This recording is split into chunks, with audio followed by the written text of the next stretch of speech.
जैसे ही एक मोटा पर्दा अचानक खुलता है, पूरी कॉरिडोर को बिल्कुल एयर टाइट तरीके से कवर कर लेता है। उसी पल आदमी अपनी पीठ पर लगा स्कैनिंग डिवाइस एक्टिव करता है। गार्ड जब टॉयलेट से वापस आता है, तब तक होलोग्राम सिस्टम कॉरिडोर की पूरी इमेज कॉपी कर चुका होता है और मशीन उसकी आंखों की पुतलियों पर लॉक हो जाती है। अब गार्ड इधर उधर चलता रहे, व्यू एंगल उसकी आंखों के हिसाब से बदलता रहता है। एक भी बार कोई गड़बड़ नजर नहीं आती। जब साफ हो जाता है कि गार्ड को कुछ भी अजीब नहीं लगा, तभी सहायक चुपचाप साउंड एमिटर दबाता है। पानी टपकने जैसी आवाज सुनते ही गार्ड अलर्ट हो जाता है। उसे लगता है कि शायद टॉयलेट में नल ठीक से बंद नहीं हुआ और वो चेक करने अंदर चला जाता है। इसी मौके का फायदा उठाकर दोनों मिलकर होलोग्राम को धीरे धीरे आगे खिसकाते हैं। जैसे ही बाहर से कदमों की आहट सुनाई देती है, आदमी तुरंत रुक जाता है। गार्ड जैसे ही वापस आकर बैठता है, उसी पल सहायक दोबारा एमिटर दबाता है, लेकिन इस बार पानी की आवाज पीछे से आती है। गार्ड शक में दीवार से कान लगाकर सुनने लगता है। बस यही मौका था। दोनों अपनी रफ्तार बढ़ाते हैं और तेजी से आगे बढ़ते हुए तय की गई जगह तक पहुंच जाते हैं। लेकिन जैसे ही आदमी झुककर लैपटॉप उठाने वाला होता है, अचानक उसका सिर होलोग्राम के स्कैनर के सामने आ जाता है। अगले ही सेकंड स्क्रीन पर एक बड़ी सी चेहरा उभर आता है और सारा सिस्टम खतरे में पड़ जाता है। गार्ड बस अब गड़बड़ी पकड़ने ही वाला होता है, लेकिन वक्त रहते आदमी उसे नीचे दबा देता है। फिर भी स्क्रीन पर जो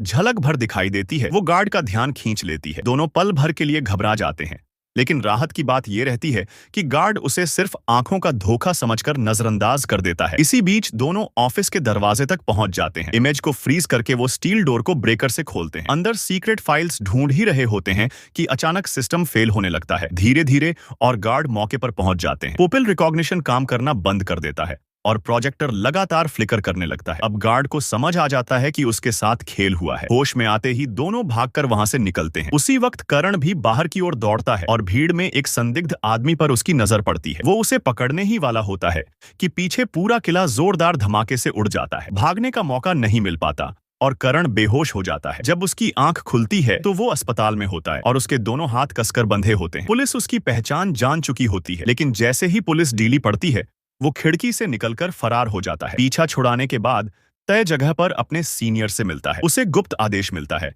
भैरव को हर हाल में रोकना है। लोकेशन मिलते ही वो तुरंत निकल पड़ता है। उसे पता चलता है कि भैरव मीरा के साथ एक सीक्रेट डील करने वाला है। दोनों ने एक दूसरे को कभी देखा नहीं, इसलिए कोई किसी को पहचानता भी नहीं। प्लान ये होता है कि दोनों अलग अलग बनकर इनसे डील करेंगे। जल्द ही वो टारगेट होटल पहुंचते हैं, लेकिन पहले वहां का नेटवर्क डाउन करना जरूरी होता है। करण को एक यूएसबी दी जाती है, जिसे मैन नेटवर्क यूनिट में लगाते ही पूरा सिस्टम हैक हो जाता है। इसके बाद उसे एक खास ग्लव्स दी जाती है, जिनकी ग्रिप इतनी जबरदस्त होती है कि दीवारों पर स्पाइडरमैन की तरह चढ़ा जा सकता है। ऑन ऑपरेशन शुरू होता है। शुरुआत में सब कुछ स्मूथ चलता है, लेकिन जैसे ही वो अपने फ्लोर के करीब पहुंचता है, एक ग्लव अचानक पावर खो देता है। अगले ही पल संतुलन बिगड़ता है और करण नीचे गिर जाता है। एक ग्लव की बैटरी लगभग खत्म होने वाली होती है और करण बुरी तरह घबरा जाता है, लेकिन आखिरी पल में वो किसी तरह तय फ्लोर तक पहुंच जाता है और यूएसबी सिस्टम कोर में लगा देता है। वापसी के दौरान नई मुसीबत खड़ी हो जाती है। रस्सी की लंबाई कम पड़ जाती है, जिससे वो पुराने फ्लोर तक लौट ही नहीं सकता। अब कोई ऑप्शन नहीं बचता। रिस्क लेते हुए